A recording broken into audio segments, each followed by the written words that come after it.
പ്രണയിനി രചനാ സംഭാഷണം മൈഥിലി മിത്ര ഭാഗം 23.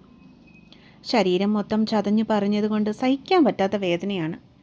എന്തിനാണ് ഈ വേദനയെ സഹിക്കുന്നതെന്ന് ചോദിച്ചാൽ എൻ്റെ കയ്യിലൊരു ഉത്തരവുമില്ല. മുകുന്ദേട്ടനോടുള്ള എൻ്റെ പ്രണയം അറിഞ്ഞതിൻ്റെ വാശിയിൽ അമ്മ എന്നെ ഇങ്ങനെയൊക്കെ ചെയ്യുന്നതെന്ന് ഓർത്തപ്പോൾ ഇപ്പോഴും ഹൃദയം വേദനിക്കുന്നുണ്ട്. എൻ്റെ പെറ്റമ്മ തന്നെയല്ലേ അവർ. സ്വന്തം മകൾ ഇങ്ങനെയൊക്കെ ചെയ്യാൻ ഒരമ്മയ്ക്ക് എങ്ങനെ സാധിക്കും? എങ്ങനെയെങ്കിലും മകളുടെ ഇല്ലായ്മ കണ്ടിട്ടാണെങ്കിലും ശരി, മരുമകളുടെ കണ്ണീര് കാണണേ എന്നൊരൊറ്റ ചിന്തയാണ് എൻ്റെ അമ്മയ്ക്ക്.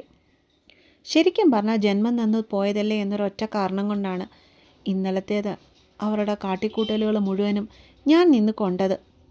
ഓരോ പ്രാവശ്യം ചെയ്യുമ്പോഴും വേദന ഒരു സുഖമുള്ള വികാരമായി എനിക്ക് മാറിയിരുന്നു. ഇതാണോ പ്രണയം? ഇങ്ങനെയൊക്കെയാണോ പ്രണയം? അറിയില്ല, എനിക്കൊന്നും അറിയില്ല. എൻ്റെ മുട്ടുകാലിൻ്റെ ചിരട്ടയുടെ മുകളിൽ അമ്മ അത് ചെയ്തപ്പോൾ അത് പൊട്ടിപ്പോകുന്ന തരത്തിലുള്ള വേദന അനുഭവപ്പെട്ടു. അപ്പോൾ മാത്രമാണ് ഞാനൊന്ന് വാതുറന്ന് ഉച്ചത്തിൽ അലറി വിളിച്ചത് തന്നെ. എനിക്ക് ഭാഗ്യമുള്ളത് കൊണ്ടാവാം എൻ്റെ കരച്ചിൽ കേട്ട് അച്ഛൻ മുറിയിലേക്ക് അപ്പോഴേക്ക് ഓടിപ്പിടിച്ച് കയറി വന്നത് അമ്മയെ തള്ളി മാറ്റിയിട്ട് ആളെന്നെ പൊതിഞ്ഞു പിടിക്കുകയായിരുന്നു. ഒരു തരത്തിൽ പറഞ്ഞ അച്ഛൻ എൻ്റെ ജീവനെ രക്ഷിക്കുകയായിരുന്നു. ഞാൻ കരഞ്ഞുകൊണ്ട് അച്ഛൻ്റെ നെഞ്ചിലേക്ക് മുഖം പൂഴ്ത്തി കിടന്നു. ആ നെഞ്ച് എനിക്ക് വേണ്ടി താളം തെറ്റി മേടിക്കുന്നത് എനിക്കറിയുവാൻ കഴിഞ്ഞു. അറിയാം, അച്ഛൻ്റെ ഹൃദയം എനിക്ക് വേണ്ടി പിടയുകയായിരുന്നു അപ്പോഴെന്ന്. രാമേട്ട മാറിക്കേ, അവളെ ഞാനിന്ന് ശരിയാക്കും. ഒരു ഭ്രാന്തിയെപ്പോലെ ചൂലും പിടിച്ചുകൊണ്ട് അമ്മ വീണ്ടും അതേപോലെ തന്നെ എൻ്റെ നേർക്ക് ഉറഞ്ഞു തുള്ളിക്കൊണ്ട് വരുന്നത് കണ്ടു. മാധവി! പൊടുന്നനെ അച്ഛൻ ദേഷ്യത്തോടെ അമ്മയെ നോക്കിക്കൊണ്ട് അലറി. പതിവില്ലാത്ത വണ്ണം അച്ഛൻ്റെ മുഖം മുറുകുന്നതും നെറ്റിയുടെ നടുവിലുള്ള നീലഞരമ്പ് പിടഞ്ഞു പൊങ്ങുന്നതും ഞാൻ ഭയത്തോടെ നോക്കി നിന്നു. എന്താ രാമേട്ട ഇവക്ക് ആ ചെക്കനെ മാത്രമേ സ്നേഹിക്കാൻ കിട്ടിയുള്ളോ? ആ വീട്ടിലെ ഒരെണ്ണത്തിനെ വീട്ടിൽ കയറ്റി പൊറപ്പിച്ചാൽ നിങ്ങൾക്കൊന്നും മതിയായില്ലേ? ഇങ്ങനെയുള്ള ജാതിക്കാരെ അടിച്ചതിനകത്ത് പോലും കയറ്റാൻ പാടില്ലെന്നുള്ള കാര്യം ഏട്ടൻ അറിയാൻ പാടില്ലാഞ്ഞിട്ടാണോ? അമ്മയുടെ അമർഷത്തോടെയുള്ള പറച്ചിൽ കേട്ടതും ഒരു നിമിഷം ചെവിക്കുള്ളിൽ ഈയം ഉരുക്കി ഒഴിച്ചതുപോലെ ഞാനും അച്ഛനും ഒരു ഞെട്ടലോടെ പരസ്പരം ഉറ്റുനോക്കി.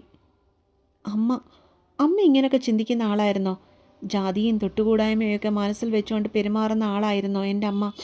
അപ്പോൾ ദീപേട്ടത്തി ഇത്രയും നാളും കുറ്റപ്പെടുത്തിയത് ഏട്ടത്തി താഴ്ന്ന ജാതിക്കാരി ആയതുകൊണ്ടല്ലേ? ഇഷ്ടമില്ലാത്ത അച്ചി വീട്ടിൽ വന്നാൽ തൊട്ടതിനെല്ലാം കുറ്റം എന്ന് പറയുന്നത് പോലെ ഏട്ടത്തി എന്ത് ചെയ്താലും അതിൽ കുറ്റം കണ്ടുപിടിച്ച് ഉള്ളിൽ ഇതും വെച്ചുകൊണ്ടായിരുന്നോ? കൺമുൻപിൽ അരങ്ങേറുന്ന സത്യങ്ങൾ എൻ്റെ ഹൃദയത്തെ തകർത്തു കളഞ്ഞു. അപ്പോഴാണ് എനിക്ക് തിരിച്ചറിവുണ്ടായത്. വീട്ടിലെ പല കാര്യത്തിൽ നിന്നും ഏട്ടത്തി അമ്മ വിലക്കിയിരുന്നു. വിളക്ക് കത്തിക്കുവാൻ ഒരിക്കലും അനുവദിക്കുകയില്ലായിരുന്നു. ആദ്യം അടുക്കളയിൽ പോലും കയറാനുള്ള അവകാശം ഏട്ടത്തിക്കില്ലായിരുന്നു. പിന്നീട് സന്ദീപേട്ടൻ വഴക്ക് പറഞ്ഞതുകൊണ്ടാണ് അതിലൊരു മാറ്റം വന്നത് തന്നെ. ഏട്ടത്തി കഴിക്കാൻ എടുത്തു കൊടുക്കുന്നത് അമ്മ മനഃപൂർവ്വം കഴിക്കില്ലായിരുന്നു. ഏട്ടത്തിയോടുള്ള ദേഷ്യം കൊണ്ടാവാം എന്ന് വീട്ടിലുള്ളവരെല്ലാം വിചാരിച്ചു വെച്ചിരുന്നത്. ഇപ്പോഴല്ലേ മനസ്സിലായത് ഏട്ടത്തി താഴ്ന്ന ജാതിക്കാരി ആയതുകൊണ്ടുള്ള തൊട്ടുകൂടായ്മയായിരുന്നു അതൊക്കെയെന്ന്. എനിക്ക് ജീവിതത്തിൽ ആദ്യമായിട്ട് എൻ്റെ അമ്മയോട് വെറുപ്പ് തോന്നി. എന്നെ അങ്ങനെയൊക്കെ ചെയ്തപ്പോഴും ഞാൻ ഇത്രയും വേദനിച്ചില്ല. പക്ഷെ ഇപ്പോൾ നെഞ്ചൊക്കെ വല്ലാതെ വിങ്ങുന്നു. എൻ്റെ അമ്മ ഇത്രയും വൃത്തികെട്ടവളായിരുന്നോ? എൻ്റെ മനസ്സിൽ ആ ചോദ്യം കിടന്ന് നട്ടം തിരിഞ്ഞു. മാധവി! അച്ഛൻ്റെ അലർച്ച കേട്ടപ്പോഴാണ് ഞാൻ വീണ്ടും യാഥാർത്ഥ്യത്തിലേക്ക് കണ്ണു തുറന്നത്. അപ്പോൾ കണ്ടു അമ്മ വെറും തറയിൽ കവിളും പൊത്തിക്കൊണ്ട് വീണു കിടക്കുന്നത്. അടുത്തായി വലങ്കൈ ഒന്ന് ഉലച്ചുകൊണ്ട് അച്ഛനും നിൽപ്പുണ്ട്. കിട്ടട്ടെ, ഒന്ന് കിട്ടേണ്ടത് അമ്മയ്ക്ക് അത്യാവശ്യമായതുകൊണ്ട് തന്നെ അച്ഛനെ പിടിച്ചു മാറ്റുവാൻ ഞാൻ പോയില്ല. ഏട്ടൻ എന്നെ... തറയിൽ നിന്ന് എഴുന്നേറ്റിരുന്നു കൊണ്ട് അമ്മ ഉച്ചത്തിൽ ചോദിക്കുന്നത് കേട്ടു. അമ്മയുടെ ഇടം കൈ സ്വന്തം ഇടത്തെ കവളിനെ പൊതിഞ്ഞു പിടിച്ചിരുന്നു. എരണം കെട്ട വർത്താനം പറഞ്ഞാൽ നിന്നെ ഇതൊന്നും അല്ല ചെയ്യേണ്ടത്. എടീ, നിന്റെ മനസ്സിൽ ജാതിയുടെയും കുലത്തിൻ്റെയും പേരിൽ ഇത്രയും ആലോചന ഉണ്ടെന്ന് ഞാൻ അറിഞ്ഞില്ലല്ലോടി. ഇത്രയും നാളും ആ പാവം ദീപയെ നീ ഓരോന്നും പറഞ്ഞ് കുത്തി വേദനിച്ചപ്പോൾ സ്ത്രീധനം കുറഞ്ഞു പോയെന്നുള്ള അമ്മായിമ്മപ്പോരും മാത്രമായിട്ടേ ഞാനതിനെ കണ്ടുള്ളൂ. പക്ഷെ ഇപ്പോൾ മനസ്സിലായടി നിന്റെ ഉള്ളിലുള്ള വൃത്തികെട്ട ചിന്താഗതികൾ. അച്ഛൻ സർവവും തകർന്നവനെ പോലെ അമ്മയ്ക്ക് മുൻപിൽ പല്ലിഞ്ഞെരിച്ചുകൊണ്ട് നിലയുറപ്പിച്ചു. അമ്മ ഇത്തരക്കാരിയായിരുന്നു.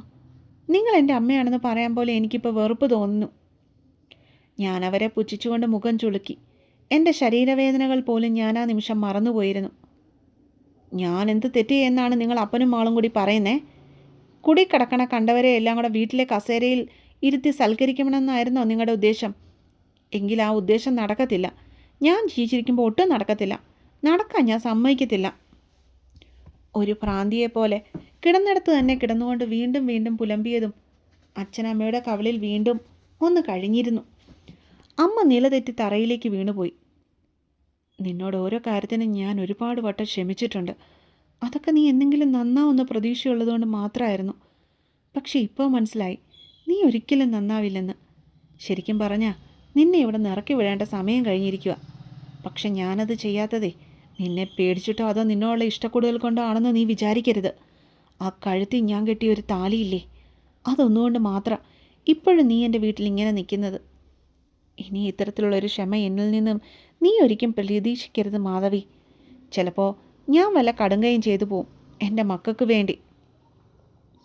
ആകെ തകർന്ന രീതിയിലുള്ള അച്ഛൻ്റെ നിൽപ്പ് കണ്ടതും ഞാൻ ആ കയ്യിൽ കയറി പിടിഞ്ഞു, ഒരു താങ്ങിനു വേണ്ടി. ഇറങ്ങിപ്പോടി എൻ്റെ മോളുടെ മുറിയിൽ നിന്ന്. ഇനിയും കലിയടങ്ങാത്തവനെ പോലെ അച്ഛൻ അമ്മയ്ക്ക് നേരെ ചീറുമ്പോൾ നിർവികാരമായി നോക്കി നിൽക്കാൻ മാത്രമേ എനിക്ക് കഴിഞ്ഞുള്ളൂ. അമ്മ തറയിൽ നിന്നും മെല്ലെ എഴുന്നേക്കുന്നതും ഞങ്ങളെ നോക്കാതെ മുഖവും പൊത്തിപ്പിടിച്ചുകൊണ്ട് എൻ്റെ മുറിക്ക് പുറത്തേക്ക് നടങ്ങുന്നതും ഞാൻ വേദനയോടെ നോക്കിയിരുന്നു. കതിരിൽ കൊണ്ടുപോയി വളം വെച്ചിട്ട് കാര്യമില്ലല്ലോ, ഇതെൻ്റെ മാത്രം തെറ്റാണ്. എന്നെ നെഞ്ചോട് ചേർത്ത് പിടിച്ചുകൊണ്ട് അച്ഛൻ സ്വയം കുറ്റാരോപണം നടത്തിയപ്പോൾ എന്നിലെ മകൾക്ക് വേദനിച്ചു. മോൾക്ക് ഹോസ്പിറ്റലിൽ പോണോ? കുറച്ചു നേരം കഴിഞ്ഞപ്പോഴേക്ക് എന്നോട് അച്ഛൻ ചോദിച്ചു. വേണ്ട അച്ഛേ, എനിക്കൊന്ന് കിടക്കണം. ഞാൻ മെല്ലെ പറഞ്ഞു, എൻ്റെ മോൾ ഒന്നിനെപ്പറ്റി ആലോചിക്കരുത്. ഇഷ്ടപ്പെട്ടാലും നേടിയെടുക്കാൻ സാധിക്കാത്ത അനവധിയുണ്ട് നമ്മുടെ ഈ ലോകത്തിൽ. അതുകൊണ്ട് എൻ്റെ പൊന്നുമോൾ ഇന്നലത്തേതുപോലെ അച്ഛനെ ഇനിയും വിഷമിപ്പിക്കരുത്. ആ കണ്ണുനീർ കാണാൻ എനിക്കാവുമായിരുന്നില്ല. ഞാൻ ആ നെഞ്ചോരം നിന്ന് പൊട്ടിക്കരഞ്ഞു, പശ്ചാത്താപിച്ചുകൊണ്ട്. ഇല്ലച്ചേ, ഇനി ഞാനൊന്നും അങ്ങനെ ചെയ്യില്ല. അച്ഛൻ്റെ കൈവെള്ളയിലേക്ക് എൻ്റെ കൈകൾ ചേർത്ത് വെച്ചുകൊണ്ട് ഞാൻ വാക്ക് നൽകി. പതിയെ അച്ഛൻ്റെ കയ്യിൽ താങ്ങി പിടിച്ചുകൊണ്ട് ബെഡിലേക്ക് കയറി കിടന്നു. ഞാൻ കണ്ണുകൾ പൂട്ടുമ്പോൾ അച്ഛൻ എന്നെ പുതപ്പുകൊണ്ട് തോളോളം മൂടിയിരുന്നു. നെറ്റിയിലൊരു കുഞ്ഞുമ്മ നൽകിയതിന് ശേഷം ആൾ ആ മുറിയിൽ നിന്ന് ഇറങ്ങിപ്പോകുമ്പോൾ എൻ്റെ ചൊടികളിലും വേദന നിറഞ്ഞൊരു പുഞ്ചിരി വിടർന്നു. കുഞ്ഞി. മുറിയിൽ കൂനിക്കൂടി ഇരിക്കുന്നവളെ നോക്കി സന്ദീപ് അലിപോടെ വിളിച്ചു.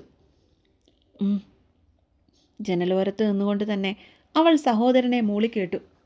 അപ്പോഴും പെണ്ണിൻ്റെ കണ്ണുകൾ മുകുന്ദൻ്റെ വീടിൻ്റെ ടെറസിനിലേക്കായിരുന്നു എന്നുള്ളത് സന്ദീപ് പ്രത്യേകം ശ്രദ്ധിച്ചു. വല്ലതും കഴിക്കണ്ടേ നിനക്ക്? അവൻ അവളോട് ചേർന്നിരുന്നുകൊണ്ട് സ്നേഹത്തിൽ ചോദിച്ചു. പെണ്ണവൾ മറുപടിയൊന്നും നൽകിയില്ല. പകരം അവൻ്റെ തോളിലേക്ക് ഒരു താങ്ങിനെ എന്നോണം തല ചേർത്ത് വെച്ചുകൊണ്ടിരുന്നു. വയ്യേ എൻ്റെ കൊച്ചിന്?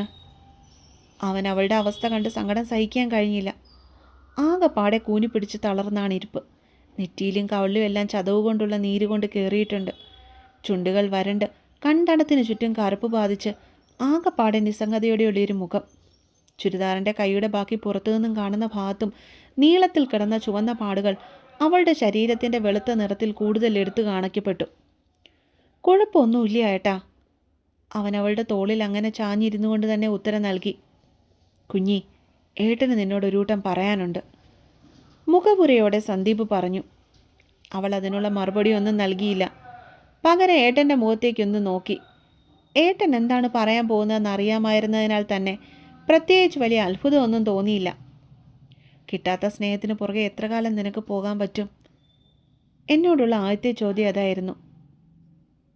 ഇല്ലാതാവുന്നോളോ എന്ന് പറയണമെന്ന് എനിക്ക് തോന്നിയെങ്കിലും ഇനി ഏട്ടനെ വേദനിപ്പിക്കാൻ എന്നിലെ സഹോദരിക്കാവുമായിരുന്നില്ല. അവന് നിന്നോട് അങ്ങനെയുള്ള യാതൊരു ഫീലിങ്സും ഇല്ല മോളെ. അങ്ങനെയുള്ള ഒരാൾക്ക് വേണ്ടി കാത്തിരിക്കുക എന്ന് വെച്ചാൽ അത് ശുദ്ധ മണ്ടത്തരമല്ലേ? ഞാൻ ഇത്തിരി മുകുന്ദനോട് സംസാരിച്ചിരുന്നു. അവന് നിന്നെ അങ്ങനെയൊന്നും കാണാൻ പറ്റില്ലെന്നാ പറയുന്നേ. ഇത്തിരി പരവേശപ്പെട്ടുകൊണ്ട് എന്നോട് കാര്യങ്ങൾ വിശദീകരിക്കുന്ന കൂടപ്പിറപ്പിന് ഞാൻ വേദനയിൽ കുതിർന്നൊരു പുഞ്ചിരി നൽകി. പക്ഷെ അപ്പോഴും എന്നെ അമ്പരപ്പെടുത്തിയത് ഏട്ടൻ മുകുന്ദനോട് സംസാരിക്കാൻ പോയിരുന്നേ എന്നതായിരുന്നു. സാരമില്ല ഏട്ടാ. ആര് പോയി ചോദിച്ചാലും മുകുന്ദേട്ടൻ്റെ ഉത്തരം അതായിരിക്കുമെന്ന് എനിക്ക് ഉറപ്പാണ്. അതുകൊണ്ട് തന്നെ എനിക്ക് പ്രത്യേകിച്ചൊരു വികാരവും അപ്പോൾ തോന്നിയില്ല. മോളെ, എനിക്ക് നിന്നെ ഇക്കാര്യത്തിൽ ശാസിക്കാൻ കഴിയുകയില്ല. കാരണം നിൻ്റെ ഏട്ടത്തെ ഞാൻ സ്നേഹിച്ചാണ് കല്യാണം കഴിച്ചത്. പക്ഷെ ഒന്നെനിക്ക് പറയാനാവും, നിന്നെ വേണ്ടാത്ത ഒരുവൻ്റെ പിന്നാലെ നീ ഇനിയും നടക്കരുത്. ശരീരം മുഴുവനും തീയിൽ നിന്ന് കത്തുമ്പോൾ ഉണ്ടാവുന്ന വേദനയാണ് ഏട്ടൻ്റെ വാക്കുകൾ എന്നിലപ്പോൾ ഏൽപ്പിച്ചത്.